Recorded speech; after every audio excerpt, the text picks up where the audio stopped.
On Hallows Eve of Hallows Eve night, two dark figures, standing oh so tight, revealed themselves by stepping into the twilight.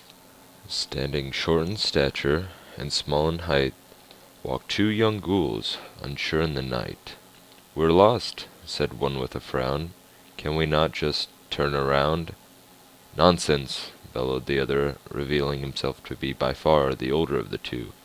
"See here," he spoke again, "this map will see us through. 4 miles to the east, and 3 to the north, and soon the town will be in view." "Wouldn't it be faster if we just cut directly on through?" questioned the youngest. "Isn't that just the same compass?" retorted the brother. "They're both the same distance as the other." "Nonsense!" boomed a strange voice. "With the power of math, you'll soon see the better choice." And all of a sudden, coming from seemingly nowhere, appeared an old man, out of thin air. "I am the Math Magician," he revealed in his curious glare, "and I shall educate you on your Pythagorean square." "Who are you?" cried the littlest, "and what do you want from us?" "I am the Mathematician," he stated again, "and there is no need to fuss. Now sit down over there, and please keep hush." Pulling back his sleeves, and with his wand at his side, he spoke again, but this time with much more pride. "Pythagoras Theoremos," he said with a cry, and soon the numbers on the map began to multiply. 4 began to become squared, and 3 followed through, and 25 they became, once they were added to. Square root of that, and 5 was derived, a much smaller sum, to the children's surprise. "Amazing!" they exclaimed, both very impressed. "Now we can find the town, without having to guess." "Thank you very much, and I hate to change my tone, but I must ask, would you please leave us alone?" "Of course, of course. I, the Mathematician, will watch you walk home." And just like that, he disappeared from sight, leaving the two children alone standing in the night. "Come on," said the eldest, eager to leave. "Let us head home on this Hallows Eve." And head home they did, on the wizard's recommended path, a shortcut they would have ignored, had he not done the math. The path they took seemed to be much faster, and all would have been fine, if the Mathematician was not the matter.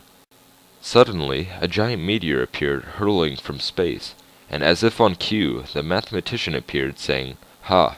Now I can teach you children about falling rates." "There's no time for that," they yelled with a cry. "If we don't move now, we're surely all going to die." Now we'll be using the tangent function, and after that, divide.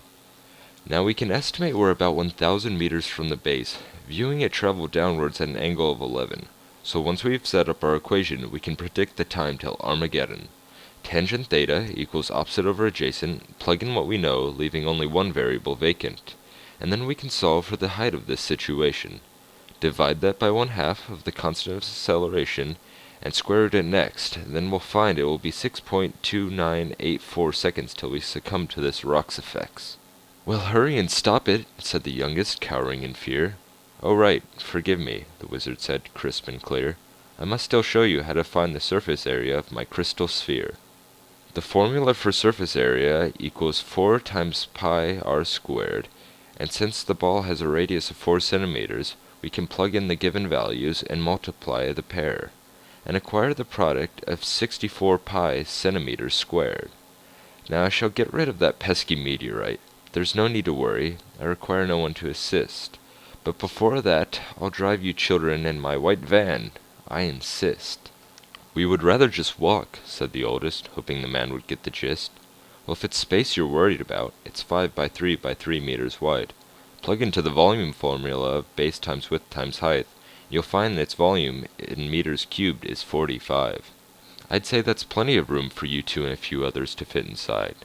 But the children refused once again, deciding to walk the rest of the way back to their home instead, soon falling soundlessly asleep inside their bed. So the Mathematician just waited and sat, longing for the next time he could once again teach them math.